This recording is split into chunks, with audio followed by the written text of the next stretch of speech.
Welcome back, everybody, to our Bible study on the book of Acts. We just have 2 more lessons to go, and today's probably going to be a little bit shorter unless I begin to ramble on. We're in Acts chapter 25 and 26 today, kind of looking at the third portion of our study of Paul as the prisoner, still in chains, still under arrest, still going through various trials and tribulations. Here's a breakdown of what we're going to be studying. In chapter 25, the first 12 verses, Paul's trial, revisited now by a new guy, a new governor of the Judean province, Festus. Porcius Festus. We'll get to him in a bit. And then the latter half of chapter 25, Festus consulting with King Agrippa. Well, who is King Agrippa, and why does the Roman governor want to consult with him? Again, we'll get to that today as well. And then lastly, kind of a third trial, so to speak, although you might make it sound more like a mock trial. There seems to be a lot of pomp and circumstance with it, but you have the Apostle Paul before King Agrippa II. Recap, this is after the third missionary journey.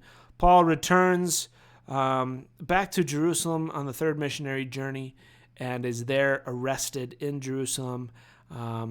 Initially stands trial before the Sanhedrin in Jerusalem, but the Roman Chiliarch, the guy in charge of the 1,000 Roman soldiers in Jerusalem, the people there in Jerusalem, he sees the danger that Paul is in. He knows that Paul is a Roman citizen, or he finds out that Paul is a Roman citizen, and then ships Paul over to Caesarea here, and that's the seat of the Roman government in the Judean province. This area is all the Judean province here.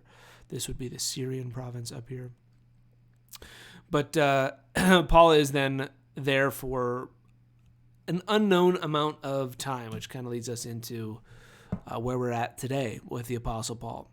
So in chapter 25, we're told that there's a new governor named Festus who arrives in Judea. His predecessor gets recalled to Rome, and we had studied his predecessor last time, Felix. And Felix did not do a good job. There was a lot of problems under his rule, and basically he was recalled to Rome to account for being a bad governor because there's all these issues going on in the Judean province. And so the new guy, Festus, arrives, and there is a timestamp in there that Felix is there for 2 years. It's just unclear how long Paul is under the care of Felix in Caesarea before Festus shows up. It could be many, many, many months, or it could just be a short amount of time. Some might say and argue that it's only a short amount of time because the animosity against Paul is still very much there. The attitudes against Paul have not calmed down or cooled down by the religious leaders of Jerusalem, by the Pharisees, the Sadducees, the high priest, for instance. They're all still very, very much upset with Paul, and we see that in the beginning of our chapter today. So Porcius Festus, he's this new guy. He arrives to govern Judea after his predecessor, Felix, is recalled to Rome. Let's go to the next slide here. What do we know about Festus? Not much, to be honest. He had a short ruling period in Judea as the Judean governor. He struggled to keep the peace between King Agrippa, whom we'll be talking about in a little bit, and the priests in Jerusalem. Evidently, there was a wall that was built, and it blocked Agrippa's view in his palace, and he was upset about it, and it was a big issue. There's also this issue of rising Jewish hostility towards Rome. You see that already in Jesus' time, but it just gets worse and worse and worse with each new governor that comes into the area.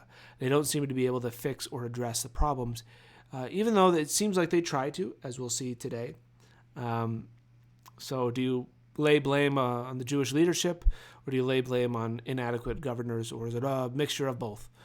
But eventually, this Jewish hostility is going to reach a point in 66 AD where you have the first Jewish rebellion, the first Jewish war, which is going to last for a little while, with essentially culminating in the destruction of Jerusalem, the burning down of Herod's temple, the temple that the Apostle Paul would have been in before he was arrested and sent to Caesarea for trial. The plot, though, to kill Paul continues. If you remember from last time, we studied how the Apostle Paul was arrested And there was a plot that the Chiliarch, Lysias, that was his name, Claudius Lysias, and he discovers that, en route, these people are planning on killing Paul, making it look like an accident. These daggermen, basically terrorists, are going to try to kill Paul while he's journeying from Jerusalem to Caesarea. And so Lysias, being a good commander, sends overwhelming amount of force to accompany this one guy named Paul, a Roman citizen, to make sure that he arrives in Caesarea safely. He does it in the night. He does it very quickly so that people don't have a chance to plan or counteract what he's doing. But that's how we discover Paul had to get to Caesarea.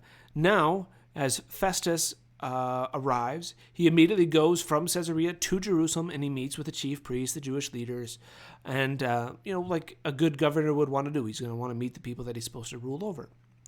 So he meets with the local religious leaders, and they immediately try to convince Festus to transfer Paul to them in Jerusalem. Remember, like I said, the hostility, the animosity towards Paul is still very high.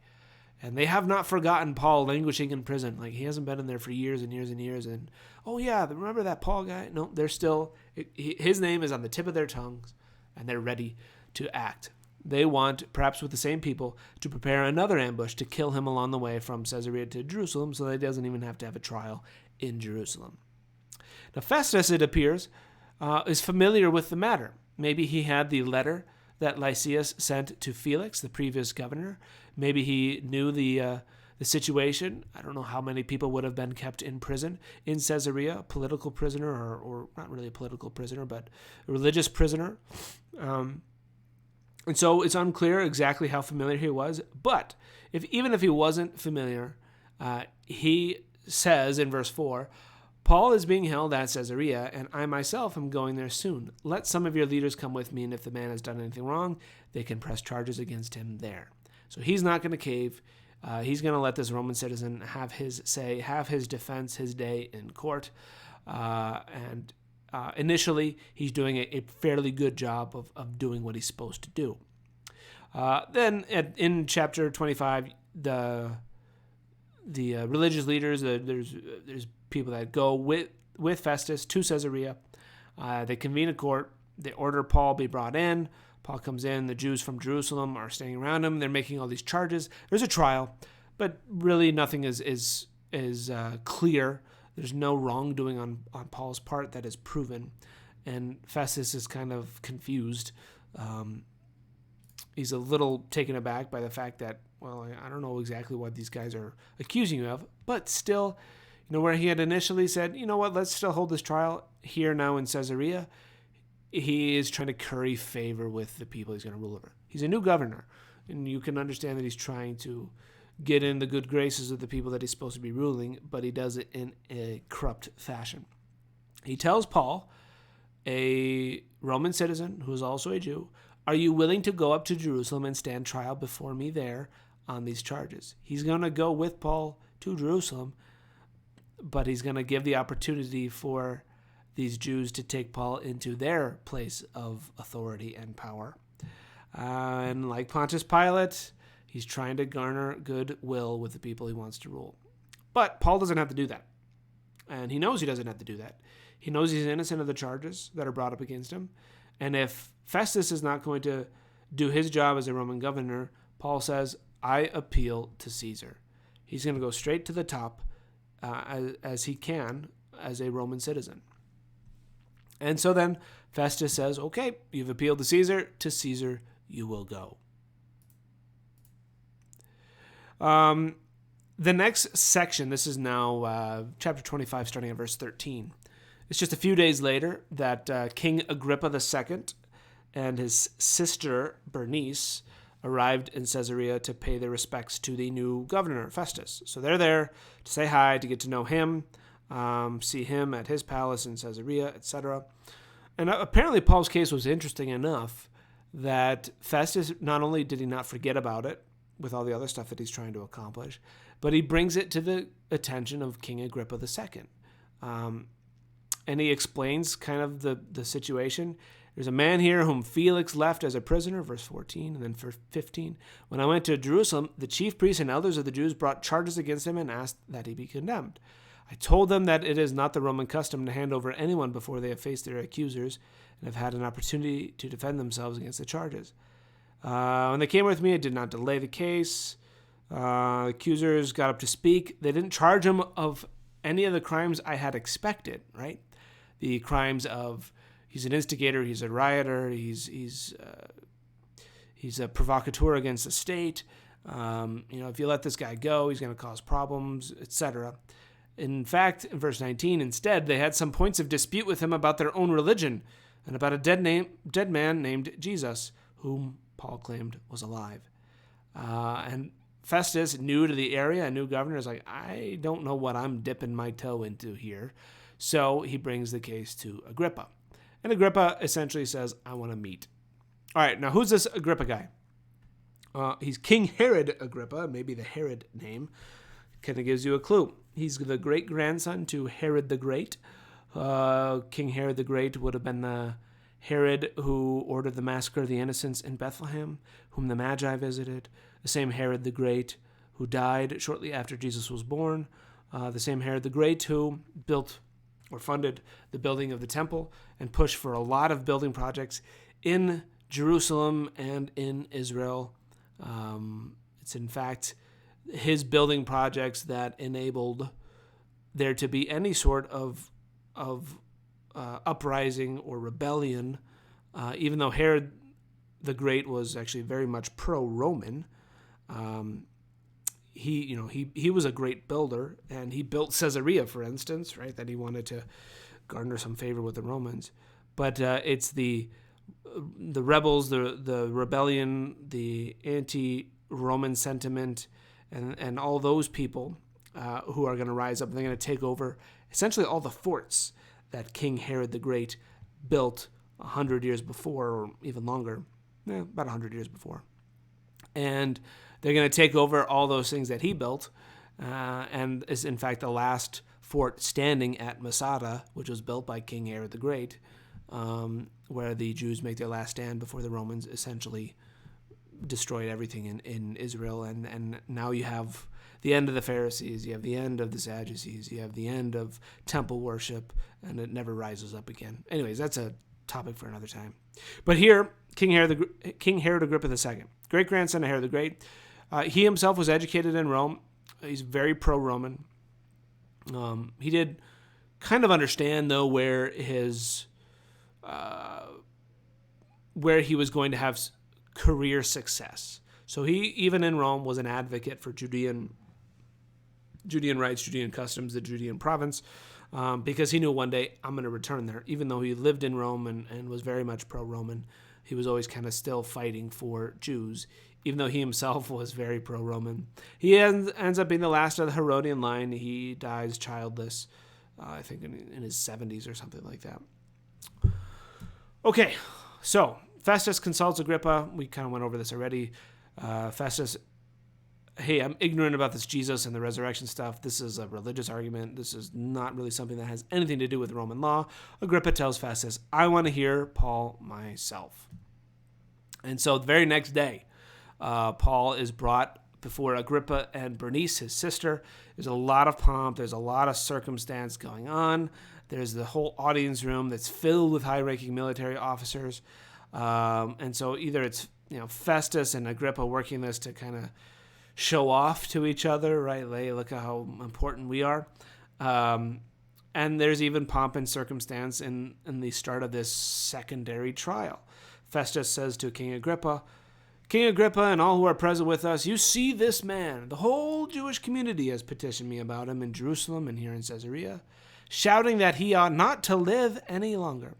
I found he had done nothing deserving of death, but because he made his appeal to the emperor, I decided to send him to Rome. Right? Oh, this is going out of the emperor. Even more reason to have pomp and circumstance around Paul. Let's really gin up the case. But I have nothing definite to write to his majesty about him. I don't know what's going on. I don't understand the arguments, the case against him. Therefore, I have brought him before all of you, and especially before you, King Agrippa, so that as a result of this investigation, I may have something to write.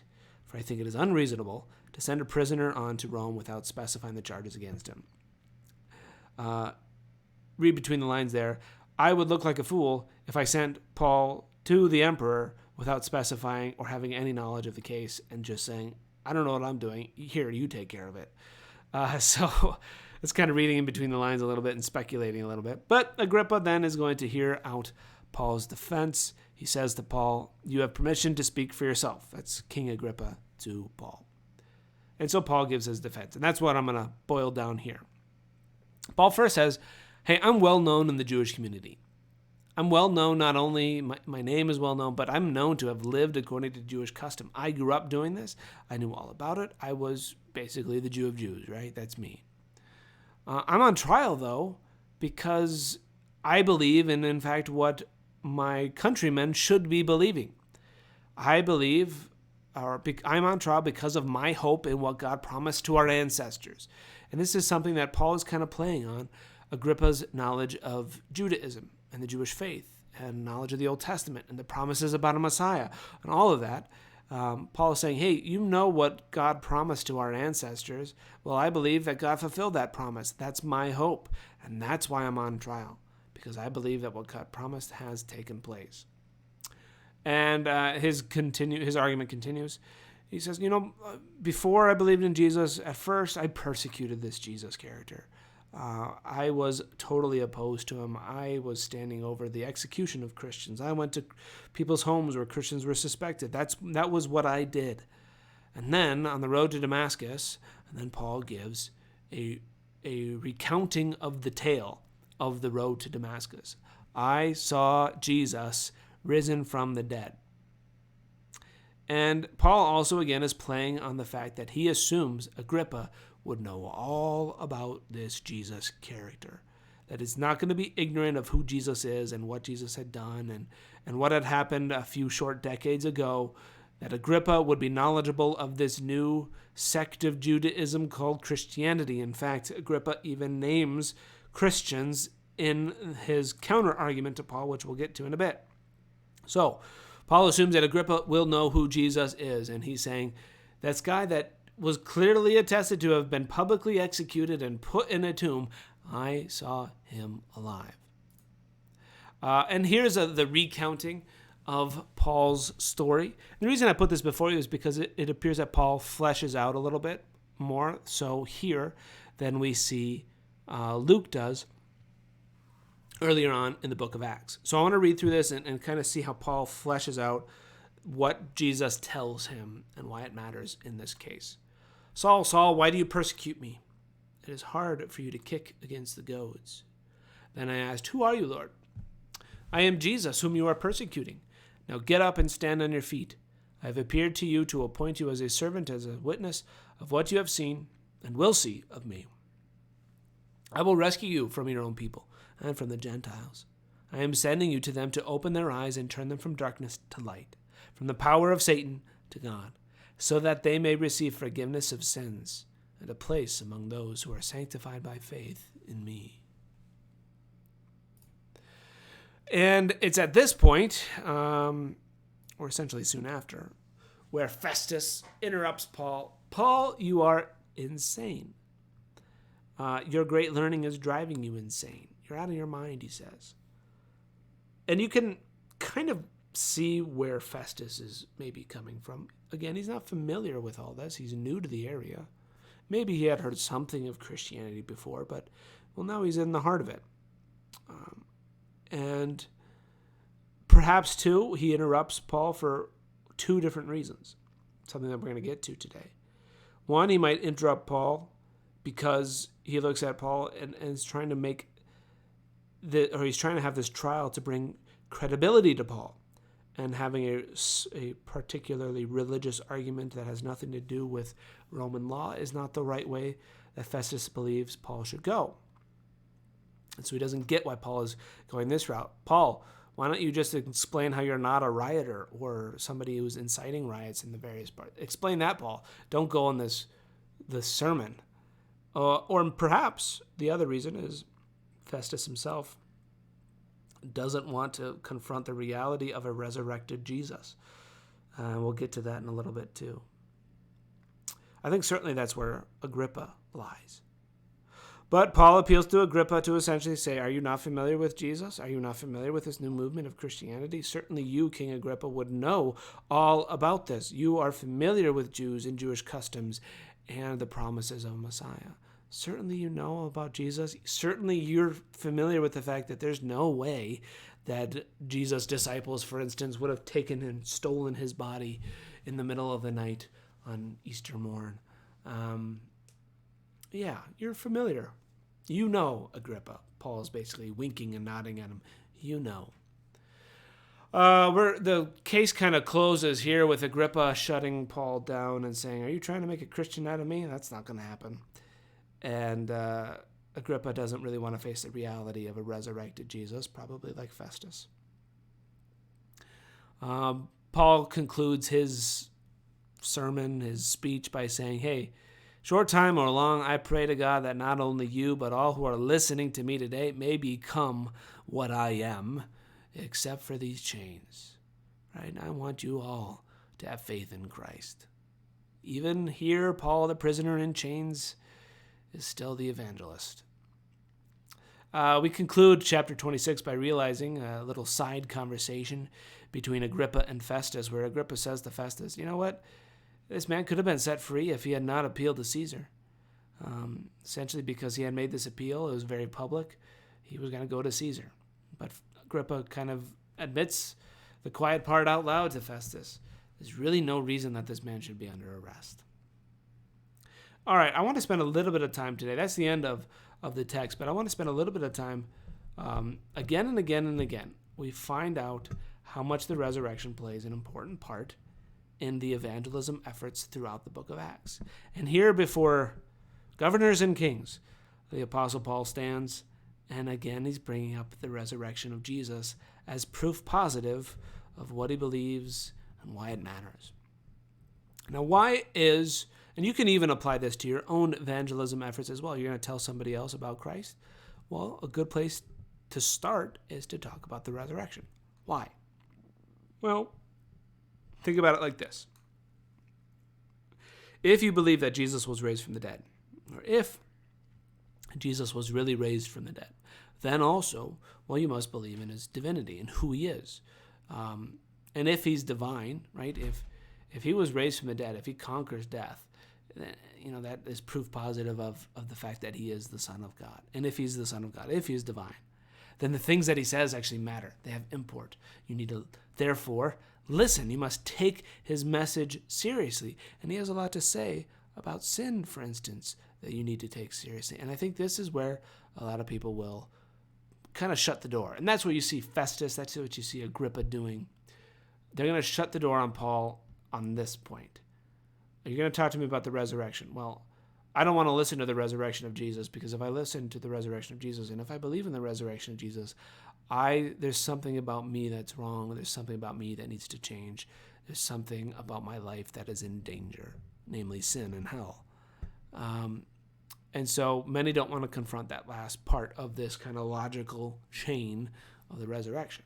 But if Jesus, in fact, did raise from the dead, and if that's something that you believe, then the resurrection is the greatest hope. Because if Jesus was raised from the dead, then his sacrifice for sin was accepted. If his sacrifice for sin was accepted, then my sins are truly forgiven. And if my sins are truly forgiven, then I have unerring hope in God.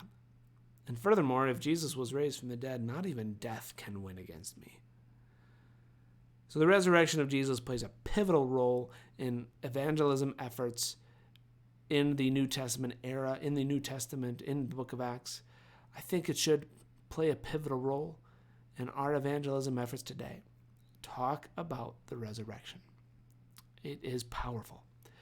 It is what the apostles did, it's what Paul is doing here, and it's what I pray that you will do when you talk to your neighbors, your friends, strangers in the grocery store about Christ.